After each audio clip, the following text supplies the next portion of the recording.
Today is my favorite American holiday. It might have something to do with autumn, enjoying the dip in temperatures without the fear of a coming ice storm.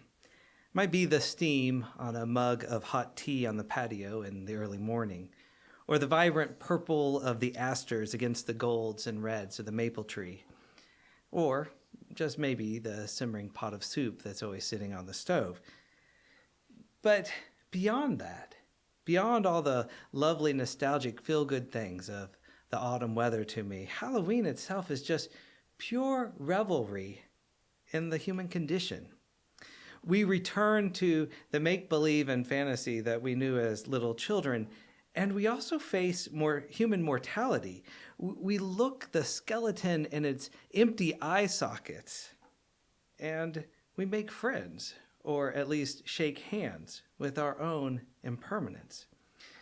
We know that the world is full of scary monsters, and Halloween is when we get to openly, if not playfully, be honest about our anxieties and fears, whether inside or outside of ourselves.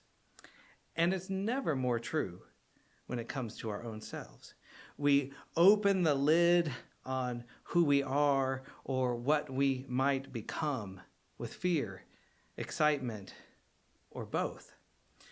In my house, a bucket of candy will sit next to the door, though fewer and fewer children threaten us each year with a chorus of trick or treat.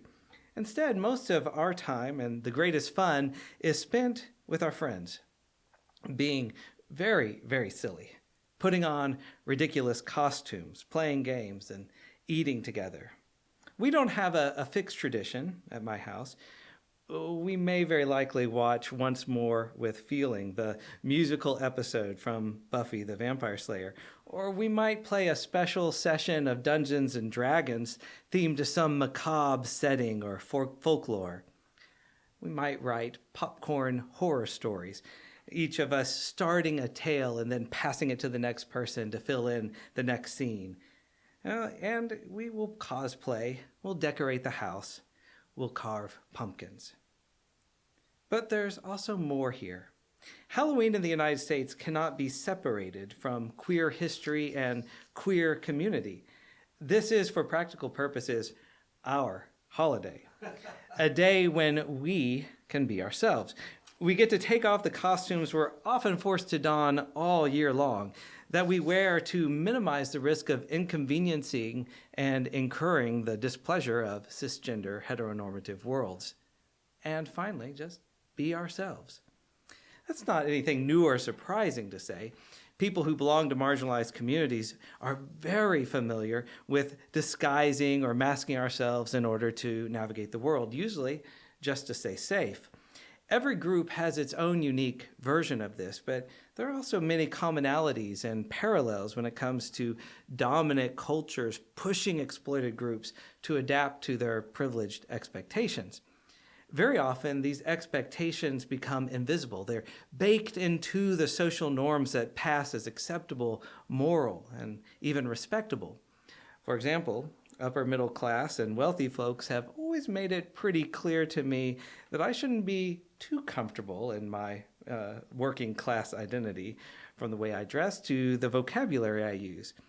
And I've seen it. They can and do punish working class folks who fail to live up to their standards by withholding resources, references, job offers, and the like.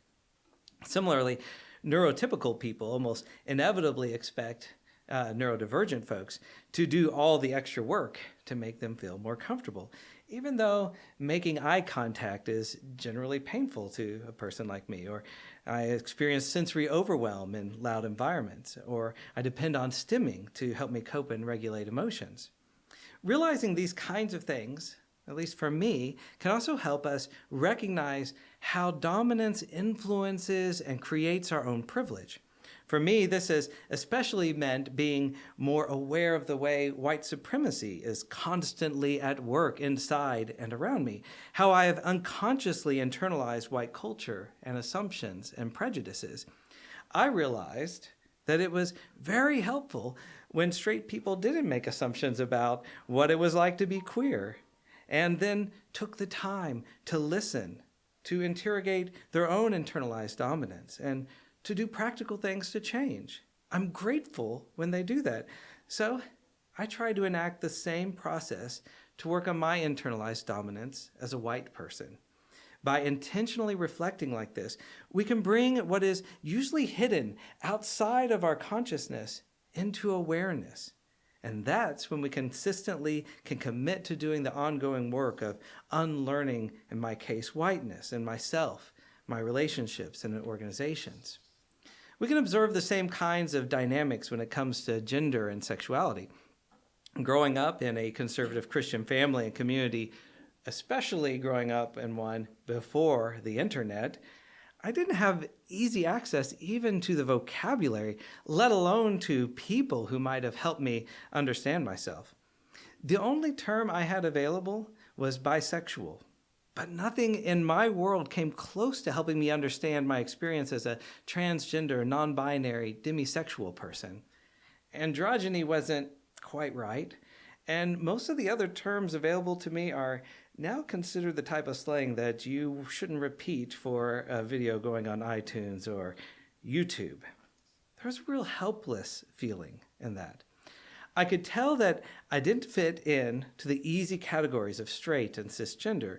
That was difficult in itself, but it was compounded by the fact that my religion was telling me that anyone who didn't fit into those easy categories would fit in amongst the other unrepentant sinners in hell. In other words, I was never personally confused about my gender and sexuality, but I was pretty constantly confused by the society and people around me who insisted that I could not exist, and if I did exist, I was repulsive and should be punished for it. So, guess what? I learned to hide myself and talk about my gender and sexuality only at very particular times. More than that, I learned to hate myself because that was the safest way to survive, to anticipate the rejection that other people had already promised to give me. I beat them to it and rejected myself. And that was my experience of being in the closet. But then there was Halloween. The one night of the year when people like me could go in public wearing a miniskirt, acrylic nails, and high heels. As long as I had a mask covering my face, it was just another costume. I could even enter the costume contest, and believe it or not, our little conservative church had an annual Halloween costume contest, and I could parade around laughing to myself as people tried to guess who it was under the mask. It was literally a chance to try on different versions of myself. I could dress up like a devil or a vampire, the evil monsters that the preachers told me I was inside, and see how that felt. Learning with certainty, guess what? I was not evil. And in a world where that told me that non-binary people didn't exist, I could actually masquerade as a truly fantastic creature and still be seen and celebrated. I never won a contest, but the real joy was trying on all those different perspectives and experiences. Because everyone was putting on a mask, Halloween became an opportunity for queer people to take off the straight, monosexual, allosexual, cisgender costumes they were expected to wear and be themselves. This isn't an exaggeration. Masquerades, costume parties, and other occasions for disguises have always been great opportunities for exploring identity, including and maybe especially for queer folks. As for Halloween, William Stewart, the well-known author of Cassell's Queer Companion, a dictionary of lesbian and gay life and culture, observed this: Halloween has always been a time of year when the gay communities experienced greater freedoms. Even in the 1940s and 1950s, when police harassment of gay bars was at its height, Halloween was the one fairy tale evening when the drag queens could come out with impunity. To understand a little about why Halloween has become such an opportunity, just remember that many cities passed laws enforcing rigid gender and binary and cisgender stereotypes, especially when it came to how you were dressed in public. Some of the earliest laws were in Ohio. In 1848, the city of Columbus outlawed people wearing clothes in public that were not belonging to his or her sex. At least 40 other cities in the United States passed similar laws in the following years. PBS NewsHour reported that, in effect, the anti-cross-dressing laws became a flexible tool for police to enforce normative gender on multiple gender identities, including masculine women and people identifying as transgender or gender nonconforming. Pittsburgh, Pennsylvania, made headlines in 1907 for a crackdown on Halloween festivities that included arrests of girls who had donned male attire and the hospitalization of a youth who donned girls' attire. The latter, embarrassingly, had tripped down the stairs when his feet became entangled in the folds of his dress. But enforcement was no joke, as the report from Pittsburgh's Halloween in 1913 makes clear. There, the police blotter reads, "The police were kept busy all through the night, keeping order. In a few instances, women in men's clothes were seen entering and leaving saloons, and others were seen making demonstrations which had been forbidden. In the afternoon, Secret Service operative Homer Crooks arrested 3 boys who were making early appearances in feminine costumes." Thankfully, the Pittsburgh police relented for Halloween festivities in 1914, promising that women dressed in male attire will not be molested unless they are disorderly or are seen entering saloons. But these laws stayed on the books for an amazingly long time. It was only a decade ago, in 2011, that New York still had such a law in effect. A person perceived as a male who dressed in clothing customarily designed for women could technically have been arrested for, in the law's words, impersonating a female. Even more recently, a controversial law officially referred to as Section 240.37, but popularly known as walking while trans, was not repealed until February of 2021. A few months ago. It was used to especially target trans women, and most especially to target trans women of color, on the assumption that a trans woman in public was loitering for the purpose of engaging in prostitution. With such constant harassment, it should be no surprise that queer folks would find ways to reclaim their humanity, their dignity, and their joy. And that is a big part of the story of how Halloween, as we now know it, came to be celebrated in the United States. Brandon Ambrosino traced the modern history to the gayborhood parades of the 1970s in San Francisco and in Greenwich Village. Then, in 1974, there was a march through Greenwich Village showcasing the masks and puppets created by Ralph Lee. That event became so popular that it was repeated year after year. Each year, more and more people participated. Each year, it became more and more fantastic and popular.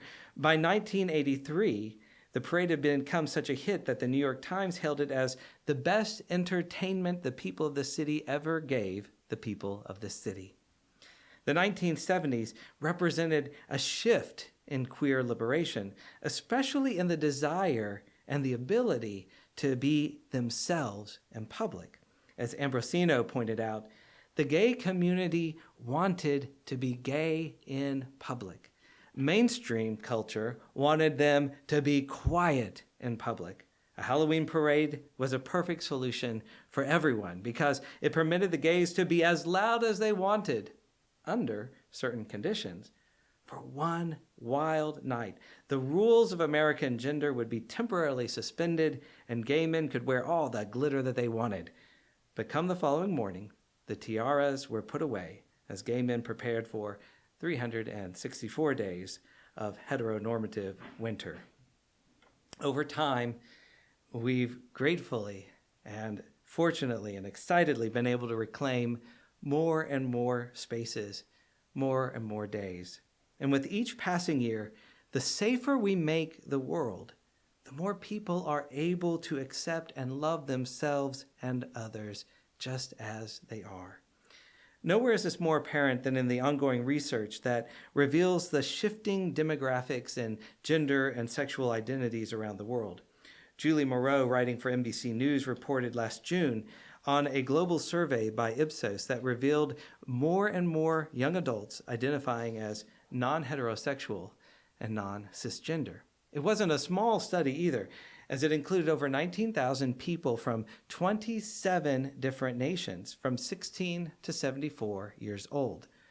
And those who were born after 1997 were nearly 4 times as likely than those over 40, 4% compared to 1%, to identify as transgender, non-binary, gender nonconforming, gender fluid, or in another way. They were also twice as likely to identify as lesbian, gay, bisexual, pansexual, omnisexual, or asexual, making up 18% of respondents compared to only 9% of the older folks.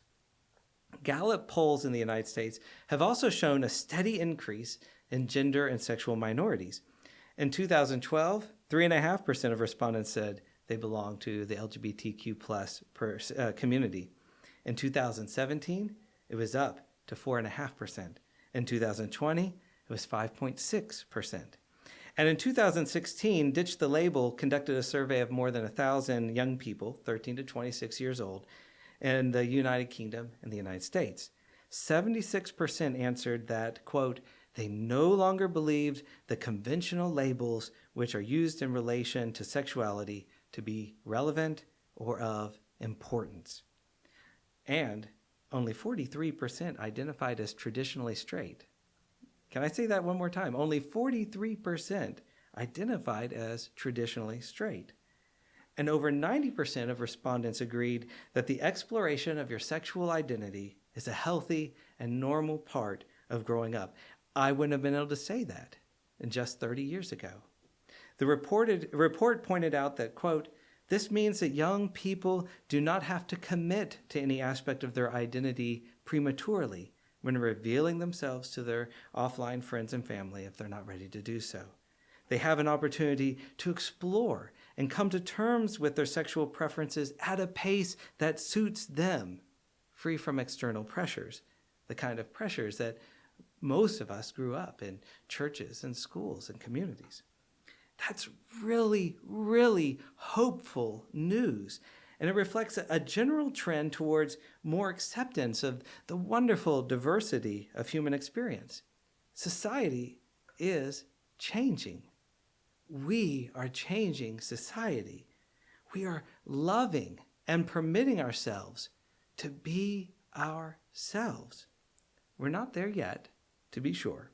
And as we grow more and more into this generous and affirming way of being, there will continue to be awful news related to gender and sexuality-based oppression and violence.